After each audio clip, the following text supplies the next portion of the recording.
ওয়াহাবি কোথা থেকে তৈরি হলো, এদের জন্ম কখন থেকে, এদের মাস্টার মাইন্ড কে, এদের মেন গুরু কে, মেন ভিলেন কে?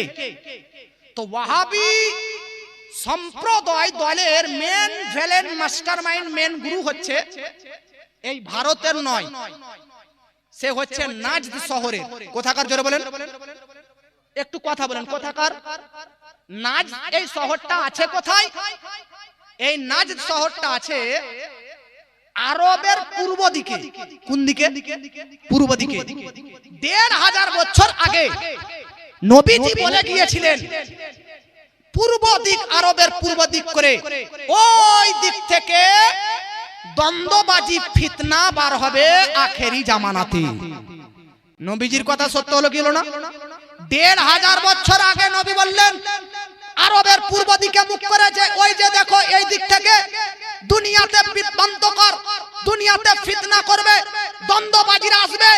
নবীজির এই কথা নবীজির ইন্তেকালের ১০০০ বছর পর, ১১০০ বছর পর, ১১১১ হিজরিতে ওই নাজদ শহর থেকে ওয়াহাবিদের গুরু মুহাম্মদ বিন আব্দুল ওয়াহাব, ওয়াহাবিদের যে গুরু, তার জন্ম কত সালে বললাম?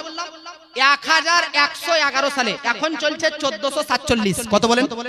১৪৪৭ আরবি। আর তার জন্ম কোথায়? ১১১১, মানে ১১১১ হিজরি। মোটামুটি কম বেশি ৩০০ বছর আগে ওয়াহাবিদের যে মেন গুরু, তার জন্ম হলো। তার নাম কি? মুহাম্মদ।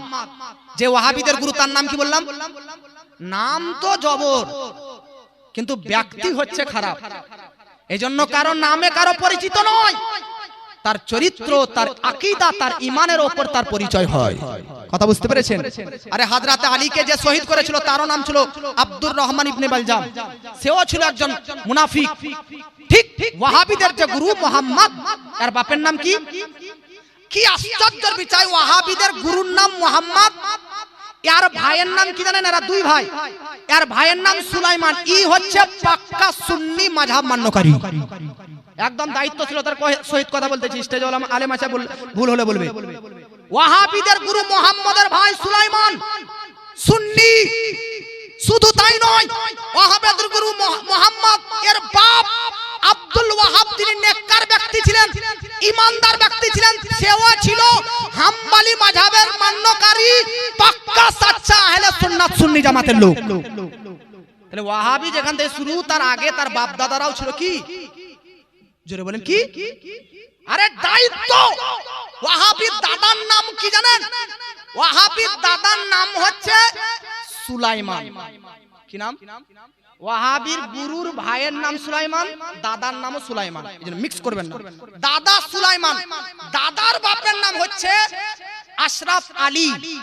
এই ছিল হানাফি মাযহাব মান্যকারী সুন্নি। জোরে বলে। ওয়াহাবির যে গুরু মাস্টার মাইন্ড মুহাম্মদ, এর চাচার নাম হচ্ছে ইব্রাহিম, পাক্কা সাচ্চা ইমানদার আর সুন্নি জামাতের লোক। জোরে বলে। ওয়াহাবি জামাতের যে গুরু মাস্টার মাইন্ড মুহাম্মদ, তার চাচাই তো ভাই, নাম আব্দুর রহমান, আলিমে দ্বীন, ফকিহ এবং পাক্কা সাচ্চা সুন্নি জামাতের লোক। জোরে বলে। দায়িত্ব ছিল তার শহীদ। একটাও যদি ভুল বলি তো আমার চ্যালেঞ্জ অ্যাকসেপ্ট করো আর বলো আমাকে যে কথাই ভুল বললাম। ওয়াহাবির যে মাস্টারমাইন্ড মুহাম্মদ, ওয়াহাবির যে মাস্টারমাইন্ড মুহাম্মদ, তার নিজের ভাই সুন্নি সুলাইমান। এই সুন্নি সুলাইমান তার ভাইয়ের বিরুদ্ধে সারা জীবন বক্তব্য রেখেছে যে আমার ভাই ওয়াহাবি, আমার ভাই ফিতনাখোর, আমার ভাই দ্বন্দ্ব, তারা কার হাতে মুড়ি ধরে না, কেউ তোমরা তার হাতে বায়াত গ্রহণ করো না, কেউ তোমরা তার সঙ্গে দিও না। এমন কি তার ভাইয়ের বিরুদ্ধে সে একটা কিতাবও লিখেছে, কিতাবের নাম সবাইকে ইলাহিয়া। এর চাইতে আর বড় কি দলিল? সে বেঁচে ছিল এই পৃথিবীতে কম বেশি ৯৬ বছর। ওয়াহাবিদের গুরু কতদিন বেঁচে ছিল? ৯৬ বছর। তার আকীদা কি? নবীর উপর দরুদ পড়তো না, অপছন্দ করত। কেউ যদি নবীর উপর দরুদ পড়তো তাকে মারতো। আরে ওয়াহাবিদের গুরু মুহাম্মদ এই মাস্টারমাইন্ড, সে মসজিদে এক মুয়াজ্জিনরা দেখবেন আজান দিয়ে আগে দরুদ পাঠ করে, তো মুয়াজ্জিনকে ওয়াহাবিদের গুরু বলছে তুই আজানের আগে দরুদ পড়বি না, তবুও মুয়াজ্জিন মানেনি, দরুদ পড়েছিল, এইজন্য ওই মুয়াজ্জিনকে পর্যন্ত হত্যা করেছিল। আপনাকে বলতে চাই, এই ওয়াহাবিদের গুরু মাস্টারমাইন্ড মুহাম্মদ, সে বিরাদার তার আকীদা, সে বলতো নবীর মাজারকে বলতো সানামে আকবার, অর্থাৎ বড় মূর্তি। নবীর মাজারকে কি বলতো? বড় মূর্তি। এই জন্য বাস শেষ। 96 বছর পর মারা গেল। বাস 96 বছর পর মারা গেল। মারা যাওয়ার পর ভারতে ওয়াহাবি কি করে আসলো শুনেন।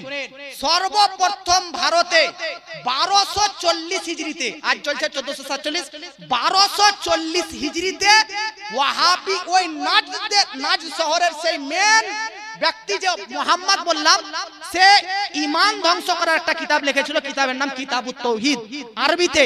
ভারতের এই মৌলভী ইসমাইল দেহলভী দিল্লি যুদ্ধে জন্ময়ার, এই 1240 হিজরিতে ওই নাজদের ওয়াহাবির গুরুর আরবি কিতাবকে অনুবাদ করে ট্রান্সলেট করে সে ভারতের মুসলমানকে ধোঁকা দেওয়ার জন্য সে সর্বপ্রথম 1240 হিজরিতে একটা কিতাব লিখলো। হুবাহু ওই নাজদের ওয়াহাবির জেরক্স কপি। কিতাবের নাম দিল তাকবিয়াতুল ঈমান। আমার আলা হযরত সেই তাকবিয়াতুল ঈমানের 70টি কথা কুফরি প্রমাণ করেছেন। সুবহানাল্লাহ। আপনি জানেন 1240, এখন চলছে 1447, কত বছর হলো? চ্যালেঞ্জ। 1200 হিজরির আগে, মানে আজ থেকে 250-250 বছর আগে একটা ভারতের মধ্যে ওয়াহাবি ছিল না। সব হয়েছে 1200 হিজরির পর। বাবা 1240 হিজরিতে এই মৌলভী ইসমাইল দেহলভী সর্বপ্রথম যখন কিতাব লিখলেন তাকবিয়াতুল ঈমান, ওয়াহাবি মত প্রচার করতে লাগলো। মত প্রচার করার জন্য পাঞ্জাবে গেল। পাঞ্জাবে যখন যায়, দুবরানি পাঠানরা এর ওয়াহাবি মত প্রকাশ করার জন্য একে বালাকোট নামক এক জায়গাতে মার্ডার করে এর লাশকে আজ পর্যন্ত গায়েব করে দিয়েছে। ভারতের যে ওয়াহাবির মেন ভেলেন, তার লাশ আজ পর্যন্ত খুঁজে কোন ওয়াহাবি পাবে না, তার মাজার প্রমাণ করতে পারবে না, তার কবর। আপনি জানেন এই ওয়াহাবিদের ভারতবর্ষের মৌলভী ইসমাইল দেহলভী যে গুরু, সে মারা যাওয়ার পর ভারতে কয়েকজন আবার উঠলো। মৌলভী আশরাফ আলী থানভী, কাসিম নানতবী, মৌলভী খালিল আহমদ আম্বেঠি, রশিদ আহমদ গাম্বি, মৌলভী ইলিয়াস বেরাদার কান্দলভী, মৌলভী খালিল মাহমুদ আম্বেঠি। এরা ওই মৌলভী ইসমাইল দেহলভী যে ভারতের দেওবন্দি শুরু, তার বেরাদার এজেন্ট হয়ে এরা ভারতে ইসলাম প্রচার করতে লাগলো। এদের মধ্যে একজন ব্যক্তি, তার নাম হচ্ছে বেরাদার মৌলভী কাসিম নানতবী। একটা কিতাব লিখলো, কিতাবের নাম দিল তাহজিরুন নাস। তারপরে বেরাদার মৌলভী খলিল আহমদ আম্বেঠি একটা কিতাব লিখলো, কিতাবের নাম দিল বেরাদার বারাহিনে কাতিয়া। তারপরে মৌলভী আশরাফ আলী থানভী দেওবন্দীদের গ্রুপ একটা কিতাব লিখলো, কিতাবের নাম কি দিল জানেন? কিতাবের নাম হিফজুল ঈমান।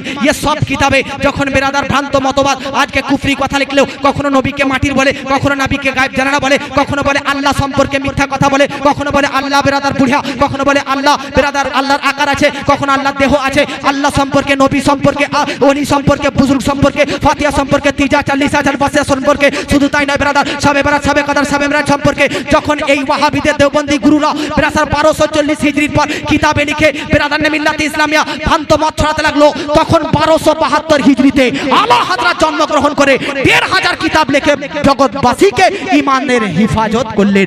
আপনাদেরকে বলতে চাই, আলা হযরত আল্লাহ ব্যাপারে, নবীর ব্যাপারে বহুত কিতাব। বাস টাইম হয়ে গেছে জন্য রাখলাম না। আলা হযরত আকাইদ সম্পর্কে কি কিতাব, কোন কিতাব, সব ইনশাআল্লাহ আবার নেক্সট ইউটিউবে ওয়াজ শুনতে পাবেন। আলা হযরতের ব্যক্তিগত পরিচয়, এটা আমি বাস দেওবন্দি ওয়াহাবিদের একটু হিস্ট্রি বললাম, এদের শুরু কখন থেকে। বাস আবার আলা হযরত কি পরিশ্রম করেছে। আলা হযরত ডাইরেক্টলি দেওবন্দি থেকে কাফের বলেনি। 30 বছর পর্যন্ত আলা হযরত ওয়াহাবিদেরকে সংশোধন করার চেষ্টা করেছে। 30 বছর পরও যখন শুনেনি ওয়াহাবিদের গুরুরা, তখন আলা হযরত তাদের বিরুদ্ধে অ্যাকশন নিল, ফতোয়া জারি করলো, সাল্লুস সুয়ুফ, তারপরে এরকম কিতাব লিখে ফতোয়া জারি করলো। তো বেরাদার, যারা আলা হযরতের বিরোধিতা করে তাদেরকে বলি, আলা হযরতের পুরো বায়োগ্রাফি কেবিএস মাদ্রাসা আসবেন, পড়বেন। আমি তো আমার অল্প গানে বাস এতটুকু বললাম। বাস বক্তব্য এখানে ইতি সমাপ্তি ঘোষণা করলাম। আমাদের ঈমানকে রক্ষা করা, এটাই আমার বক্তব্য টপিক ছিল। বলুন ইনশাআল্লাহ রাখবো তো ইনশাআল্লাহ। এইজন্য ঈমানকে রক্ষা করতে গেলে মাদ্রাসার উলামাদের সঙ্গে সম্পর্ক রাখবেন, সালিহিনদের সম্পর্ক রাখবেন, সুন্নি জামাতের সঙ্গে সম্পর্ক রাখবেন, সুন্নি আলেমদের বক্তব্য শুনবেন। ঈমানকে রক্ষা করতে গেলে বেরাদার নেক আমল করবেন। ঈমানকে রক্ষা করতে গেলে মসজিদ মাদ্রাসার সঙ্গে সম্পর্ক রাখবেন। ইনশাআল্লাহ ঈমানী অবস্থায় ইন্তেকাল হবে। বলুন ইনশাআল্লাহ। আর মহব্বতে বলেন, আর মহব্বতে বলেন ইনশাআল্লাহ।